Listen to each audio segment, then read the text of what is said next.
Respecting each other. You know, I think I can learn so much from Blondell. Like I don't think I'm the oracle. Like he might have a much better way of explaining some of the assignments and just be maybe more approachable to students. And I love that. I think that's what, for me, is a good partnership with an SI.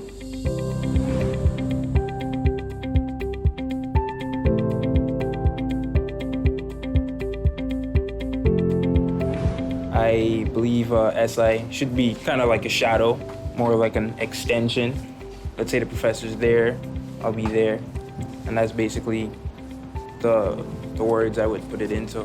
There has to be just, you know, mutual respect and kind of mutual understanding that we're both trying to do the same thing and kind of understanding the task or the mission. And, you know, it's great if we disagree about stuff, but just ultimately we're there for the students. And I think, yeah, having that kind of common goal is crucial. And having good chemistry and humor, I think, doesn't hurt either. I think it's kind of like, I don't know, like playing basketball or something. You know, it's not really, I have always a clear plan what I want to do, but Blondell doesn't really ask me like, so what's today? What do I have to do? You know, he's kind of goes with the flow. So he picks up where he sees like, okay, now's the time he can like jump in and be a backup. So I think it's very intuitive, actually. I will show students how to do something, and he will walk around and see if anybody needs help. And he, you know, just has a really good attitude and good,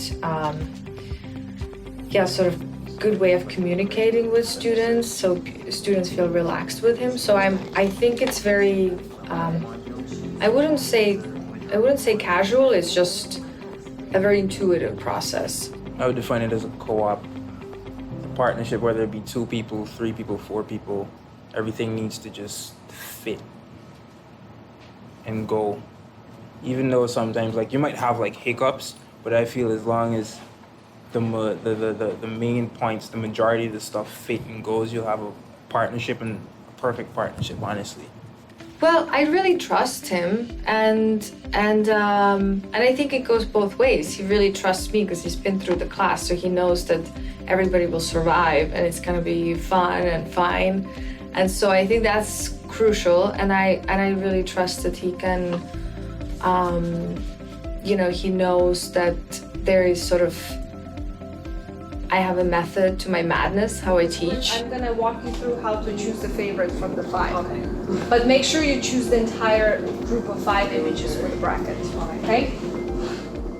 You know, I trust that he steps in those situations.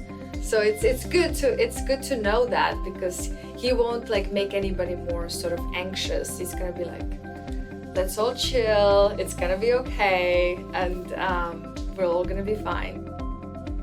When I see him helping students that, you know, not just one student, or maybe students that are next to each other. Another cool thing, guys. Oh. But I want you to start. So I always love when he talks to kind of 3 students at once and kind of approaches people as a collective as well. So if you click on the navigator section, For me, it's that the professor believes that I was right to do this. I was the right person to do this. Well, what Blondell has been telling me is that he was really surprised that somebody really like validated him and appreciated him, not just as a student in a classroom, but you know, that he has a potential for something else. And so that's been really sort of sweet to hear, because he's like, oh, I didn't even know I was doing this. So like giving, you know, a student that kind of confidence that they can go and work with people, or they can in some ways, you know, be an authority and looked up to, I think is really important to instill in students. When it comes to continuing her work, Yeah, she's not gonna be able to do it. Can't. Yeah, okay. So, you have to be the perfect student.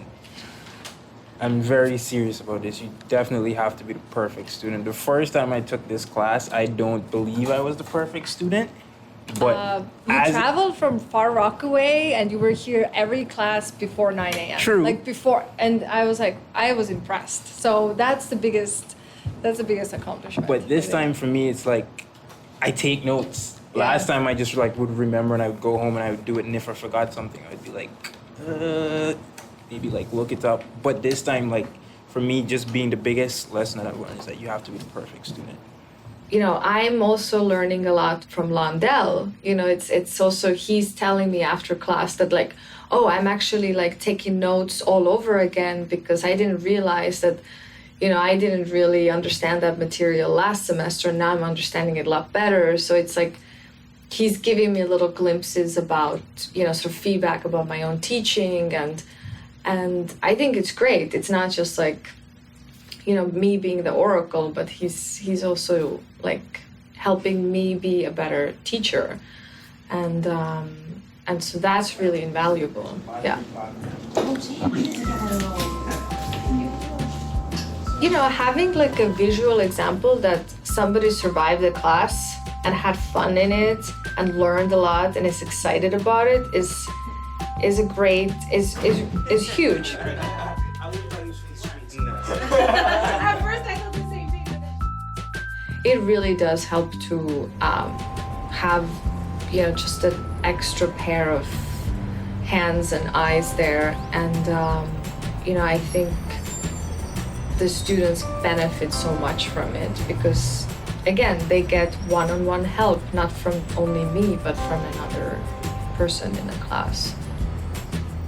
I do think it has to do with kind of just good chemistry in general. That I love the fact that I don't really have to ask Londell to be like, hey, can you help this person? Sometimes I kind of point out people that might need more help, but I think he's very intuitive, like picking up like who might need help, and so he's never like sitting around and not doing anything.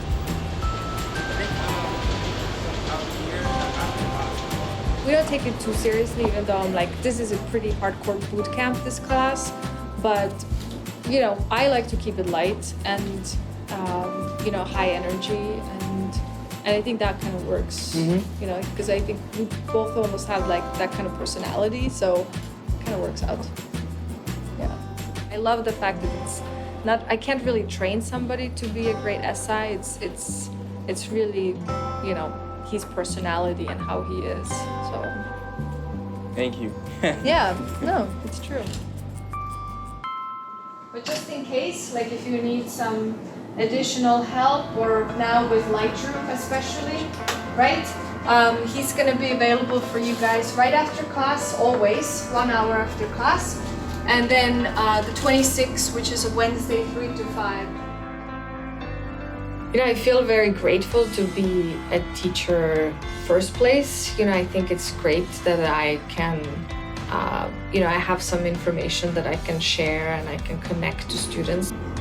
Connecting to my SI on a very personable way, and you know, helping him and like figuring out maybe a strategy for his education and career.